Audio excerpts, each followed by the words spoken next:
Tokyo Rave.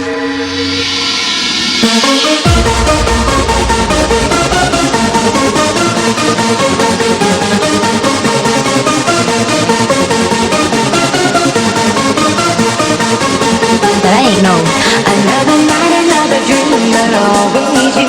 Is that your vision of love that seems to be true? Another night, another dream, but always you.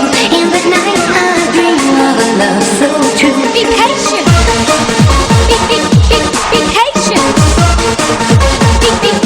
Be patient.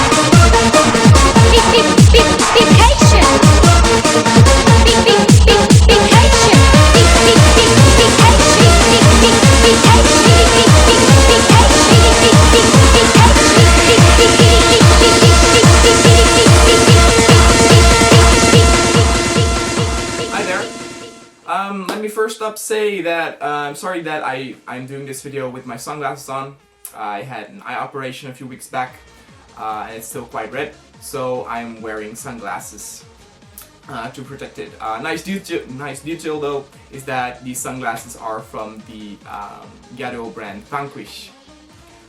The topic that I want to talk about today is Koakuma, and to the question, what is Koakuma exactly? I don't have a definite answer for that, but I did some research and I talked with some people and I have a global idea of what it's supposed to be and how it works. But if you guys also know something about the Koakuma style, please share it, because I definitely don't know everything yet about Koakuma, and for other people it will also be handy to learn a lot from other people who know a lot about Koakuma.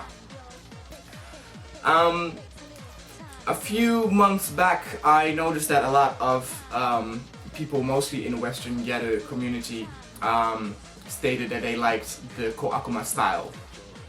Now you have a lot of styles in the Gyaru community, of course, and you know, some styles are so nitpicky on the rules that, you know, it gets tiring to remember them all. But I never really looked into Koakuma. It was usually mentioned together with Ageha, so I thought that it had something similar. But now that I talked to some people, I actually noticed that that is not necessarily the case. And I'm even wondering if Koakuma is a definite style on its own, actually, and maybe that that assumption is kind of wrong.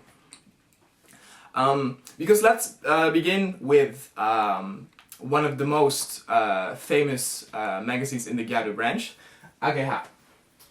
Now, the full name of Ageha is Koakuma Ageha. The Koakuma is in the corner there. It's written in kanji. And every Ageha has that same Koakuma there. And the meaning of that is little devil. Now, I did not know that these magazines were called like that until a few days ago, actually, because, you know, Ageha is spelled so big, and on sites everybody call it Ageha, but the real name of the magazine is Koakuma Ageha. But it's probably too long for some people, so they just call it Ageha. Now, like I said, Koakuma's meaning is little devil. So when I first heard that, I thought maybe Koakuma is sort of a darker version of an Ageha.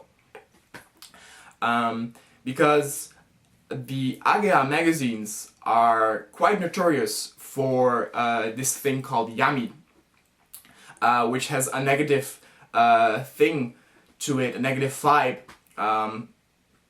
And what it means is that in Ageha magazines there are interviews with models of Ageha who share their own private experiences when they were younger that were negative. For example, some models share that they were very poor, that they were very ugly, very insecure, that they were bullied at school, There are even some extreme examples of models who said they were considering suicide. Cheated on them by boyfriends. And a lot of the Ageha models have those kind of stories. Which is pretty rare for a Gyaru magazine because it's all, usually fun and games. Another few examples of the yami is you had a model called Sumire who abruptly died, and it came out that it wasn't a suicide, but she stated that she wasn't feeling good in the time before she passed away. And because of that, the whole Ageha model branch got kind of a bad reputation for those negative stories and negative effects. One of the most extreme cases of these yummy stories is a model called Hozunyamu, and how she had a American boyfriend when she was in high school, and she got pregnant, and during that time her boyfriend was arrested by the police and was deported back to America. Because of that, contact with Japan was quite impossible, so contact between them broke off, and because she was alone, her parents convinced her to have an abortion, which mentally scarred her, and up until this day she says that she still cannot forget about that American boyfriend, who is still in prison as we speak.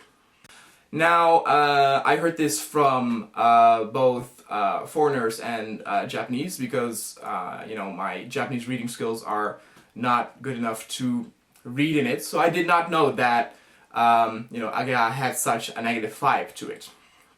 But when I heard the Koakuma style, I thought immediately that it had a link to that those yummy stories. After knowing that, I talked to a lot of Japanese people and I said, are you jealous of the Ageha models? And they said, yeah, I'm jealous about the way they look. They look gorgeous.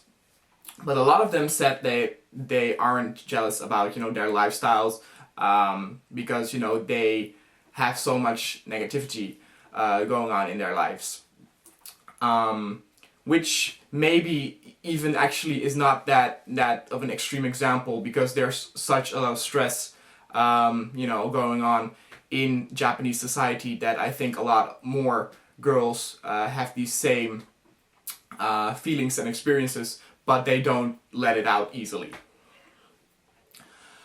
But let's go back to the Koakuma subject, because Koakuma has not got to do anything with those yummy stories. The reason why it is called Little Devil is because they are playful and sinful. Now, the purpose, purpose is maybe a little bit harsh to say it, but Koakuma girls are Gyaru who are either very sexy or very beautiful, and they make the hearts of men beat faster and make them sweat a lot. And because of that, sinful, temptation, because of that, they call them little devils. One person even said that they were a little bit like cats. I did not really understand what that person meant with that, because I don't think that the Koakuma girls actually wear the anime cat ears. But in the West we have that thing when a girl is very feisty, we go like, yes, she's very meow. And maybe she meant that Koakuma girls are like that too. A little bit bitchy, maybe. And so the thing is, I first thought that the Koakuma girls were the same as Agejo, because Agejo usually work in hostess clubs, and their goal is to win the hearts of many men so that they can get much money. But that is not necessarily the case, because Koakumas aren't necessarily agejo or hostesses. They can be pretty much anything. For example, an agejo is able to be a koakuma, but a girl who works at Shibuya 109, can be a koakuma as well. The thing that has to count is that when she, walks through town and boys see her, they get sweaty a lot. Their heart starts beating faster, and that's pretty much the goal. And I thought, but doesn't that mean that a lot of girls actually can be koakuma? Because what is sexy or what is very beautiful differs per man. And that is the case where what is koakuma gets a little bit difficult, because some people will protest against it, and some people will agree with that koakuma can range in a lot of styles. So koakuma itself is not really a style, but you're a koakuma girl when you're so sexy or so beautiful that you let boys sweat a lot and make their hearts beat faster. Because a Japanese girl told me that, for example, Sakurai Rina can be very koakuma, very sexy, very beautiful. But when she is doing like a darker version, maybe a little bit rock influences, she's not koakuma anymore. At that point, I said, but what if like a gothic person sees her and he finds, that whole rock thing, very attractive, very sexy. And then, we came to a halt because we were like, yeah, maybe even if you do the rock style and people find that still sexy, you can still be a koakuma. What we pretty much all agreed on was that what definitely are not koakuma girls are, the bookworms who, go to bed early, wake up early to study, go home immediately after school to study, stuff like that. And even in that case, you can still maybe say that, there are some guys who find that attractive in a twisted way.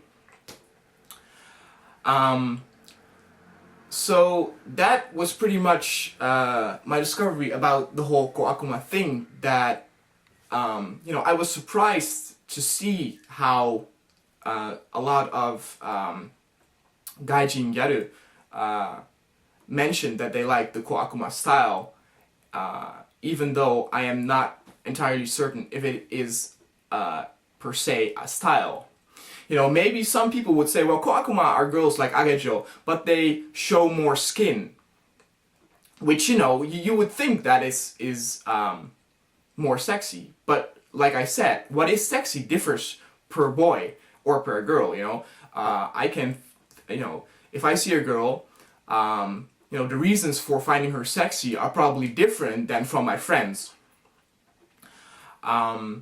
So in that case, I think the safe conclusion that we can say is that if you're a girl who does something with her style to let men drool as she passes by, to make them hot, make them sweaty, make their hearts beat faster, then that girl is a koakuma. And with that, I want to end this video about the koakuma girls. If you have any additional information about koakuma, please post it below. And I will see you guys next time. See ya.